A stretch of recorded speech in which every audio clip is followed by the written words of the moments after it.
आज के इस वीडियो में हम कक्षा 3 के विषय यहाँ पे क्या है, गणित। ठीक है, विषय गणित के जो अर्धवार्षिक परीक्षा होंगे उसी के हम प्रश्न पत्र को हल करेंगे। ठीक है, और ये ओरिजिनल प्रश्न पत्र है।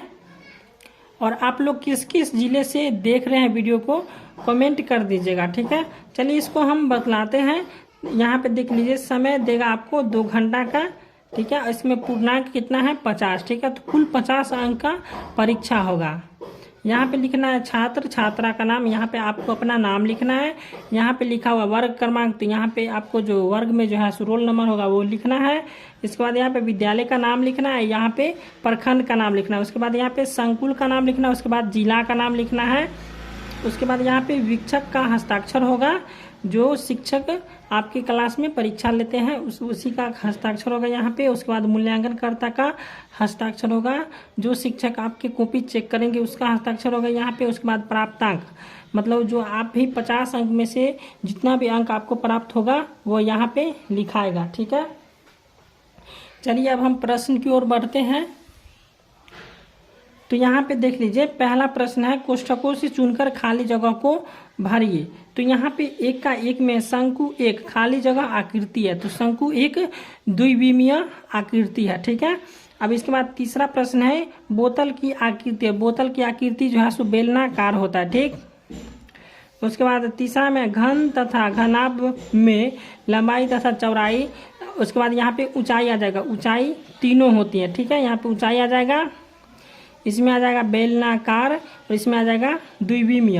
अब इसके बाद यहाँ पे चौथा प्रश्न है, 12 लड्डू को 3 लोगों को बांटने पर हर एक को कितना हिस्सा मिलेगा, तो 4 हिस्सा मिलेगा, यहाँ पे आ जाएगा 4। ठीक है, उसके बाद यहाँ पे पांचवा है, 3 पतंग प्लस कितना पतंग इसमें जोड़ेंगे तो 8 पतंग हो जाएगा, तो यहाँ पे 5। ठीक है, यहाँ पे 5 आ जाएगा, तो बराबर में हो जाएगा 8 पतंग। ठीक है, अब दूसरा प्रश्न है, सही या गलत का निशान लगाए। तो यहाँ पे 2 का 1 में प्रश्न है, वर्ग की भुजाओं की माप अलग अलग होती है, इसका आंसर आप खुद बनाइए। उसके बाद यहाँ पे दूसरा प्रश्न है, 3 तीलियों का प्रयोग से एक त्रिभुज त्रिकोण बनाया जा सकता है, तो बनाया जा सकता है, तो यहाँ पे आ जाएगा सही का निशान। उसके बाद यहाँ पे तीसरा प्रश्न है, 1 सैकड़ा 0.1 इकाई बराबर 101 होता है, तो होता है, यहाँ पे सही हो जाएगा। उसके बाद चौथा प्रश्न है, 25 में 15 जोड़ने पर 40 प्राप्त होगा, तो हो सकता है, यहाँ पर सही का चिन्ह हो जाएगा। यहाँ पे पांचवा है, 45 जो है 54 से बड़ा है, तो यहाँ पे हो जाएगा सही। ठीक है, अब यहाँ पे तीसरा प्रश्न है, कॉलम ए को कॉलम बी से मिलान लिखिए। तो यहाँ पे कॉलम ए दिया हुआ, यहाँ पे कॉलम बी दिया। तो यहाँ पे 3 का 1 नंबर प्रश्न है, 7 को जब हम 8 से गुना करेंगे तो कितना हो जाएगा, 7 8 56 हो जाएगा। उसके बाद यहाँ पे दूसरा प्रश्न है, 210, तो यहाँ पे सीन में हो जाएगा, 2 का सी हो जाएगा। उसके बाद तीसरा प्रश्न 10 भागा 2, तो यहाँ पे 10 को जब हम 2 से भाग करेंगे तो कितना आएगा, 5, तो यहाँ पे इसको मिला देंगे 5 से। अब इसके बाद यहाँ पे चौथा प्रश्न है, द्विविमीय आकृति किसका होता है, तो द्विविमीय आकृति वर्ग का होता है, तो यहाँ पे हो जाएगा वर्ग। इसके बाद पांचवा प्रश्न है, 15 में 4 घटाएंगे कितना आएगा, 15 में 4 घटाएंगे तो हो जाएगा 11। अब चौथा प्रश्न है, यहाँ पे चौथा का 1 में निम्नलिखित संख्याओं को बढ़ते क्रम में लिखिए। ठीक है, तो यहाँ पे क्या करना है, बढ़ते क्रम में लिखना है इसका। इसके बाद अथवा में दिया, निम्नलिखित संख्याओं को घटते क्रम में लिखिए। तो यहाँ पे इस दोनों में से किसी एक प्रश्न को हम बनाएंगे, तो यहाँ पे हम इस प्रश्न को बना लेंगे, निम्नलिखित संख्याओं को घटते क्रम में लिखिए। तो चलिए इसको हम बना लेते हैं। तो यहाँ पे देख लीजिए, इसमें है सबसे बड़ी संख्या कौन हो जाएगा, इसमें सबसे बड़ी संख्या 200 है, तो यहाँ पे लिख लेंगे हम 200। उसके बाद 200 से छोटी संख्या कौन हो जाएगा, इसमें 200 से छोटी संख्या हो जाएगा 198। उसके बाद 198 से छोटी संख्या कौन हो जाएगा, तो 198 से छोटी संख्या कौन हो जाएगा आपका 156, तो यहाँ पे आ जाएगा फिर 156। उसके बाद यहाँ पे 156 से छोटी संख्या, 156 से छोटी संख्या कौन होगा, तो 156 से छोटी संख्या हो जाएगा 147, और 147 से छोटी संख्या हो जाएगा आपका 108।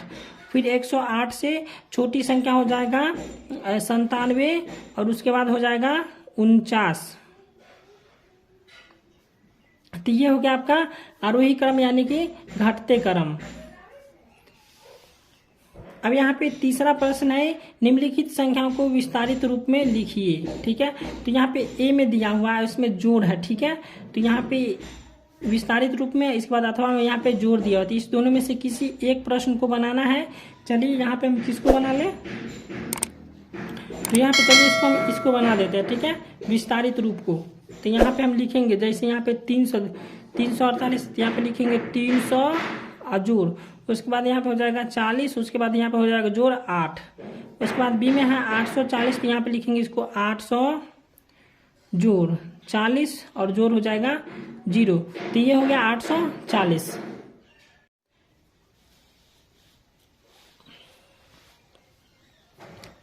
पांचवा प्रश्न है हल करें। तो पांचवा का 1 नंबर प्रश्न है 500 में से 50 घटाइए, फिर प्राप्त संख्या में 50 घटाइए, इसी प्रकार घटाते हुए 8 संख्या लिखे। उसके बाद अथवा में दिया हुआ है एक बस में 4 पहिए, तो 8 बस में कितने पहिए होंगे, तो एक बस में 4 पहिए, तो यहाँ पे क्या करेंगे हम 4 से, और यहाँ पे बस कितने हैं 8 बस में कितने पहिए होंगे, तो यहाँ पे 8 से गुना कर देंगे, 4 8 हो जाएगा 32, तो कितने पहिए हो गए 32 पहिए हो गए। यही हो गया इसका आंसर।